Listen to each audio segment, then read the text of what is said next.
Bonjour tout le monde. Voici un deuxième exemple d'exercice d'application sur la première partie du chapitre portant sur le mouvement des projectiles. L'objectif de cet exercice est de vous permettre de consolider votre démarche de résolution des problèmes liés au mouvement des projectiles lancés horizontalement. L'énoncé de l'exercice est le suivant. Du toit d'un édifice de 50 mètres de hauteur, on lance une balle horizontalement avec une vitesse de 5 mètres par seconde. Combien de temps la balle prend-elle pour toucher le sol?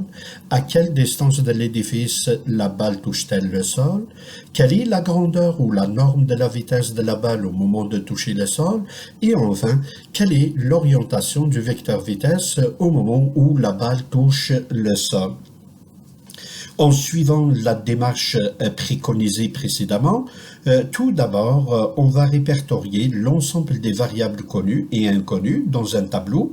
Ensuite, inscrire sur le même tableau des valeurs des variables connues avant de répondre aux questions de l'exercice.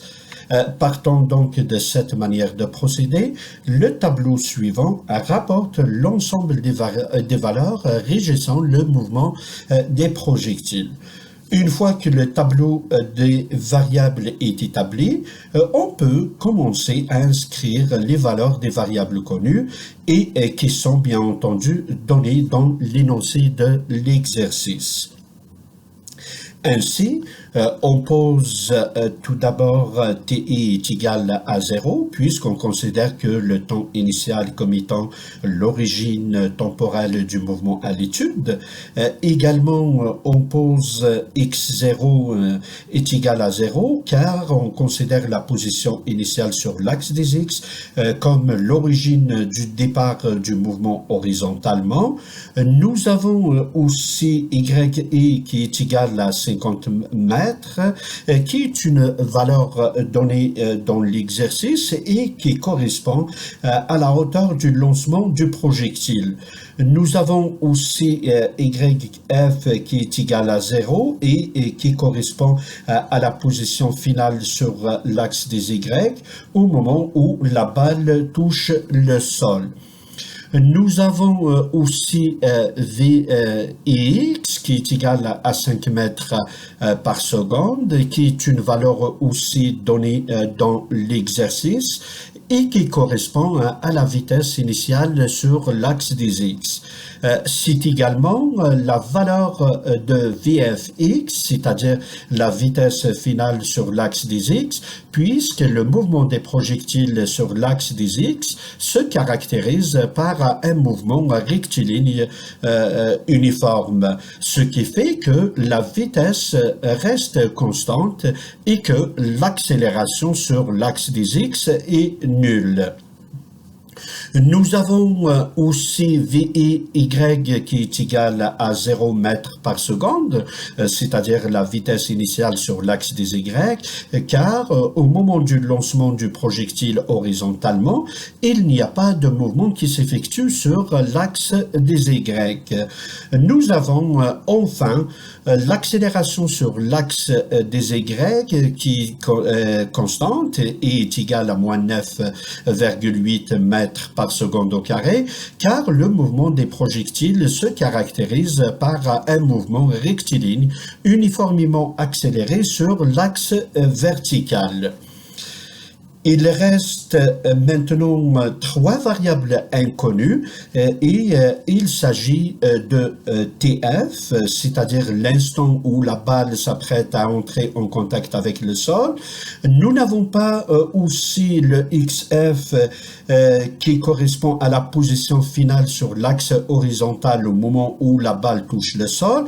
Et enfin, nous n'avons pas VFY qui est la composante de la vitesse finale sur l'axe des Y. Ainsi, nous venons donc d'inscrire l'ensemble des variables connues sur le tableau et maintenant on peut commencer à répondre aux questions de l'exercice. Commençons par la première question qui consiste à calculer le temps que la balle prend pour toucher le sol. On doit choisir parmi les 5 équations celle où TF est la seule variable. Alors, l'équation numéro 4 répond à cette exigence et l'ensemble des variables qui composent cette équation sont connues.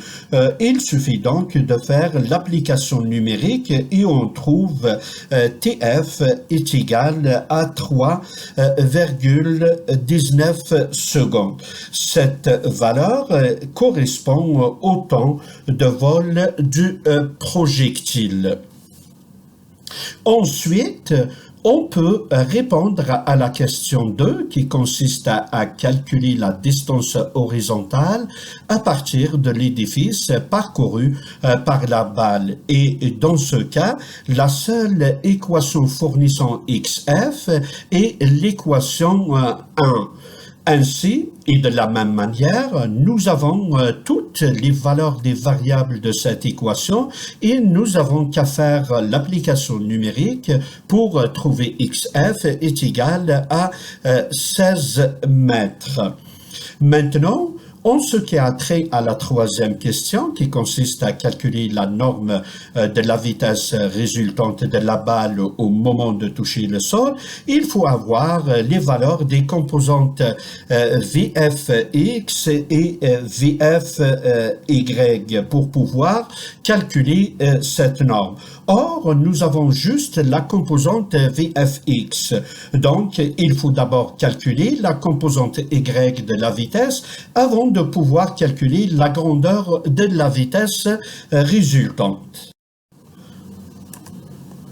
Donc, pour calculer la composante Y de la vitesse, on utilise l'équation 2 et nous avons l'ensemble des valeurs des variables qui composent cette équation et l'application numérique nous donne la valeur de moins 31 mètres par seconde. Cette composante est négative car au moment de toucher le sol, la balle est en train de descendre. Maintenant, on peut calculer la norme de cette vitesse à l'aide de la relation de Pythagore et on trouve la valeur de cette norme est égale à 31,7 mètres par seconde. Enfin, on arrive à la dernière question pour calculer l'orientation du vecteur vitesse résultante par rapport à l'axe des X, qui consiste en fait à trouver l'angle alpha entre le vecteur vitesse résultante et le vecteur vitesse VXF. Bien entendu, à partir de la tangente alpha qui correspond, sachant que la tangente alpha est égale le côté opposé divisé par le côté adjacent qui correspond dans notre cas à VFY divisé par VXF, ce qui nous donne la valeur de alpha qui est égale à moins 80,9 degrés.